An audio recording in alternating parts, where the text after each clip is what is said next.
All right, let's dive right in. Welcome to today's Explainer, where we are breaking down a truly fascinating philosophical text. It's a piece of writing that takes a hard, critical look at something we hear about literally all the time today, the modern cultural narrative around self-love and self-care.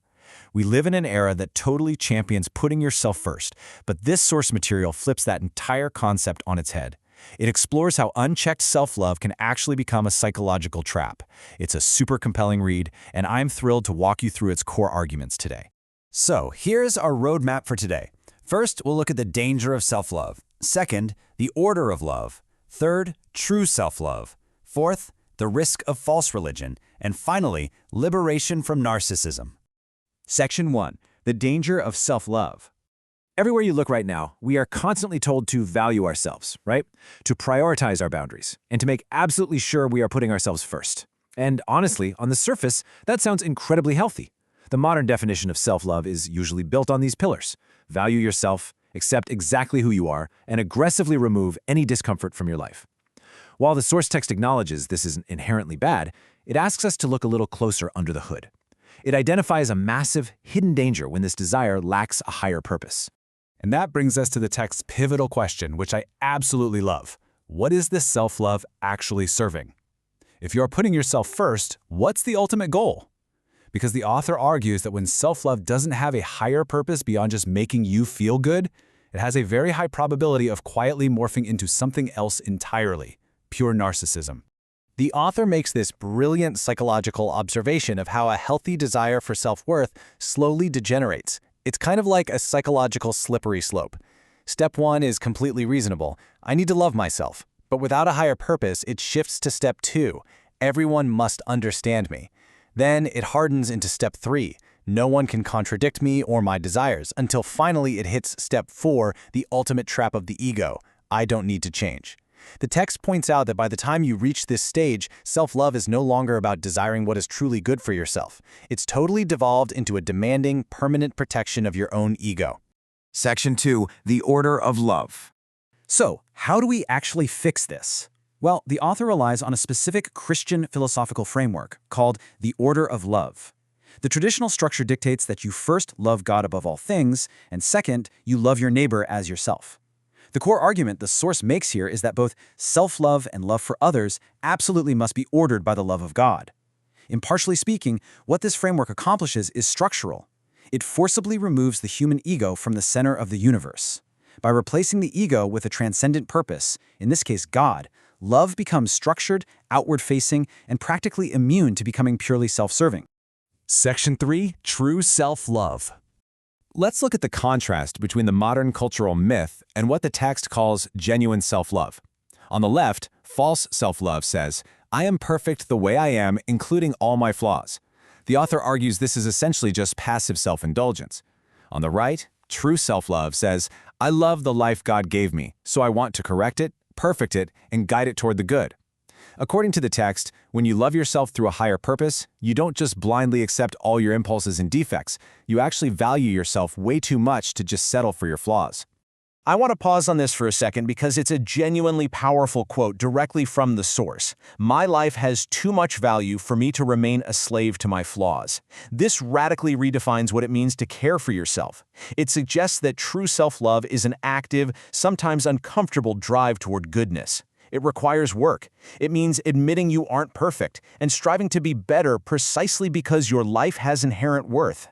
The author applies this exact same framework to our relationships with others. When a higher purpose isn't at the center, we fall right into the left side, loving for utility. We love people because they praise us, protect us, or validate the image we have of ourselves. In reality, we don't love them. We love what they do for our ego. But on the right, loving through a higher purpose means seeking the true good of the other person, even when it's hard, and I mean really hard, like when it requires genuine patience, deep sacrifice, and the absolute renunciation of our own pride. Section 4. The risk of false religion. Now here is where the text introduces a crucial nuance. Simply participating in a religion is not an automatic magic cure for narcissism. In fact, religion can actually be weaponized to feed the exact same ego we've been talking about. The text describes false religion, which is using faith or doctrine to feel superior, chosen, pure, or just fundamentally better than everyone else. The author is brutally honest here, pointing out that a person can go to church, know all the rules, and still remain deeply narcissistic. In this scenario, the person isn't actually loving God, they're just deeply in love with their own religious image. So what's the real deal then? Well, the source defines true spirituality not merely by external pious practices or big emotional experiences, but as the transformation of affections. It means a person actually becomes more humble, more capable of recognizing their own mistakes, more charitable, and fundamentally less dependent on the admiration of others. The love of a higher power shouldn't feed the ego, it should put the ego right back in its proper place. The author also impartially addresses folks outside of a religious framework. To be clear, the text explicitly states that it would be entirely wrong to assume every person without religious faith is pathological. Non-religious people can absolutely possess immense generosity, incredible discipline, and a huge capacity for sacrifice. However, the text's core argument remains. Without a transcendent purpose, something higher than humanity itself, human love is inherently more vulnerable to disorder. Without that anchor, the human ego is always at risk of quietly becoming the measure of all things. Section 5. Liberation from narcissism. To break free, we first need to look at what actually happens when the ego manages to take the place of God. When the self occupies the center of the universe, it begins to demand things from other people that human beings simply cannot provide. Just look at this list: constant approval, absolute security, total understanding, and limitless love. When we make ourselves our own God, we demand godlike devotion from our friends, our partners, and our society. And when they inevitably fail to give us absolute perfection, we feel wronged. This is the exact point where self-love stops being empowering and becomes a suffocating psychological prison. So the crucial thesis of the source material boils down to this. The problem is not loving yourself. The problem is loving yourself outside the order of love. To truly overcome narcissism, according to this text, we have to allow a genuine higher love to pull our ego out of the center and completely reorganize our emotional lives.